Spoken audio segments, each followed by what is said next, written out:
Hi everyone, it's me, Darlene. I am here to read something to you. It's something that it cracked me up. It made me cry and it also cracked me up. And I wanted to just share it with you guys. Joe went to his treatment center class today and they have them do little assignments. It's almost like grade school stuff, but I get it, They want just to, have them think very simple thoughts. I don't know. But, today when he came home, I had done a bunch of stuff and I had taken Rocket for a walk and I had just gotten done with the packages and I was tired and I threw myself on the bed. The bed is in the living room because my bedrooms are workspaces. And then he comes and he lays down next to me and he's holding a paper and I said, "What's that?" And he goes, "It's for you," and he gives it to me. And there's 2 pages and it's about gratitude. And I'll just tell you the little thing it says here. Gratitude is the healthiest of all human emotions. The more you express gratitude for what you have, the more likely you will have even more to express gratitude for. I like stuff like that. And I'm kind of whispering because he's taking a nap with Rocket. So then I turn the page and it seriously is like just a sentence and then a space to put a word or a couple of words, nothing more than that. And the assignment was they had to say what they were grateful for. But it starts with "to Darlene." And right there, I started crying because I thought, oh, this is going to be so nice. And I do. It is nice. It's sweet and it's funny. Thank you for being my blank lady. He calls me his lady when we're out and about. He just doesn't like the word girlfriend or whatever. And sometimes he'll say his old lady, but I try to remind him that just because I'm older than him by 6 years. He usually calls me his lady. Thank you for being my lady. I appreciate you because you help me. I appreciate you because you love me. I appreciate you because you put up with me. I think you are special because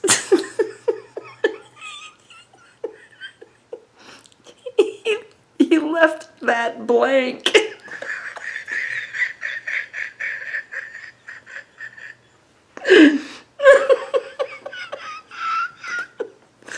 I was dying.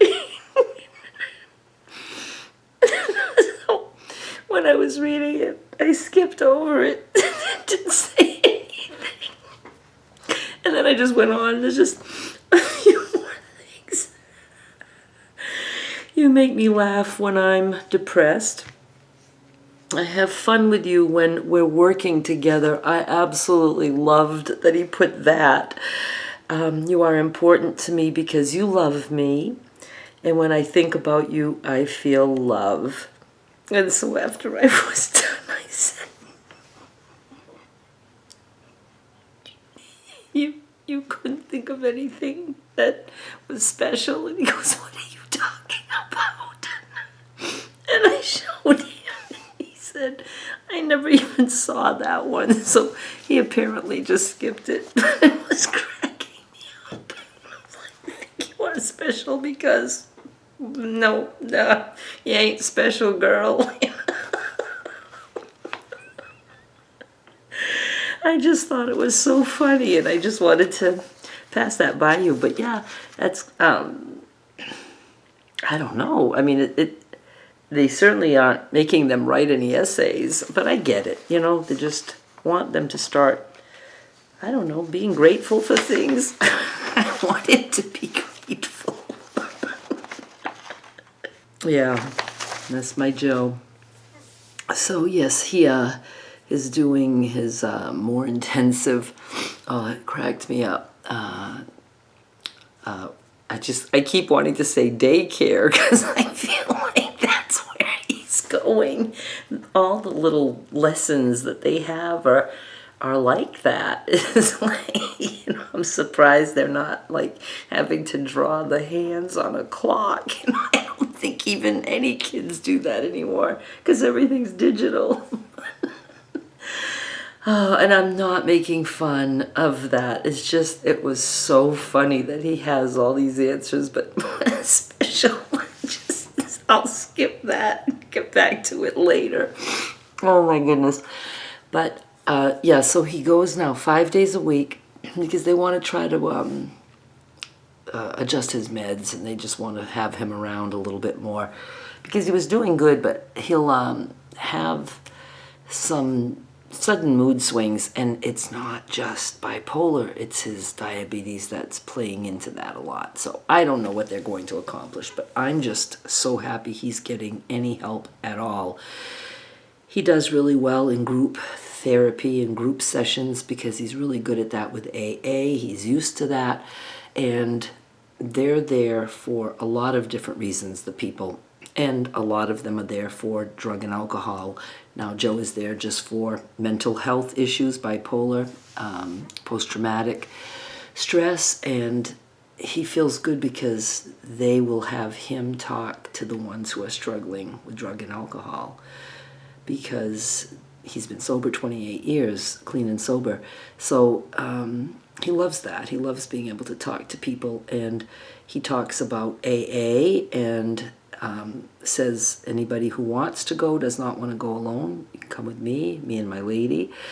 And so we're supposed to meet, I don't remember if it's just 1 or 2 people, but they said they'd like to go when they're younger, and he said, we'll take you to the younger group. So hopefully that, you know, plays out, because I like helping people too when I'm there, and it feels good. It feels good to be able to help others and share, and you know, be able to say to them, look, it might be really rough now, and you probably will think that quitting drinking means your life as you know it is over, meaning you might not think you can have fun. And that's where I was back then. I just thought, okay, I'm just gonna sit in a house for 30 years because what can I do if I'm not drinking? I'm not gonna go out and do anything.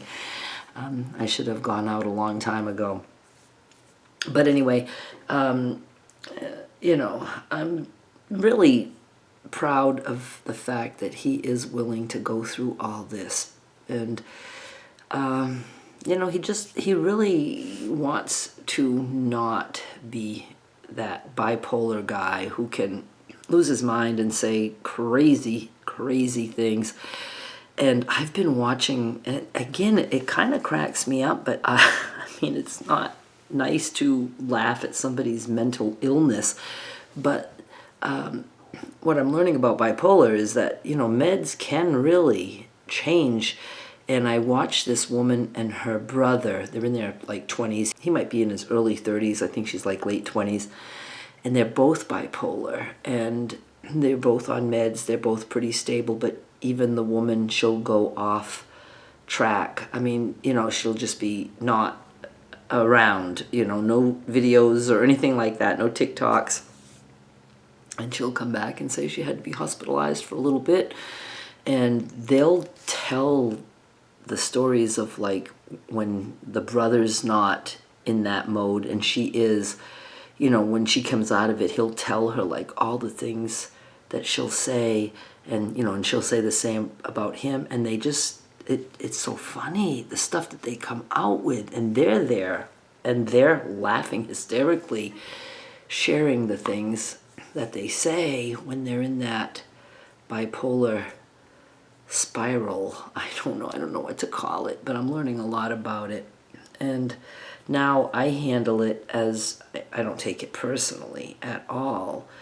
I just, you know, I just try to talk to Joe like I talk to him when his sugar is high. But usually when his mood changes, it is because his sugar is high. And when his sugar goes very, very high, he doesn't want to let me test him. He doesn't want his insulin. He doesn't want any of that. So it makes it hard.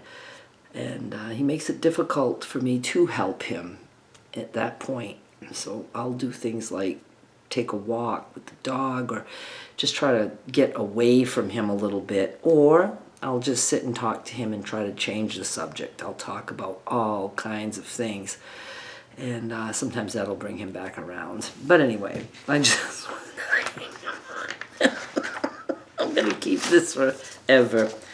So yeah, it's different. And again, I'm not putting any labels on what we are to each other. I mean, obviously, I love the guy. I mean, I wouldn't be helping and doing this. He and I connected like immediately. We just had an attraction, and he's my type of guy. I mean, I like his bum kind of messy look, and you know, I'm just attracted to stuff like that. And you know, I don't know where it's gonna go, and I don't really care to try to figure it out. As long as we're getting along good and we're having fun, I'm just gonna go along with that, right? And he seems to like me too. I know he loves me. It's just, you know, there's issues that get in the way, but we're gonna work on that. Me too, my issues too. I lost my mind over a hamburger bun the other day, so I'm not even gonna tell you that. That'll have to be for another time. Anyway, I just wasn't going to record, and I thought I would jump in and read that to you. And I don't need anybody getting on me saying that was personal and now you're making fun of him. No, I'm not doing that. I just thought it was cute and I wanted to share it. All right, thank you so much for watching. Please subscribe. I'll be back with more soon. Bye.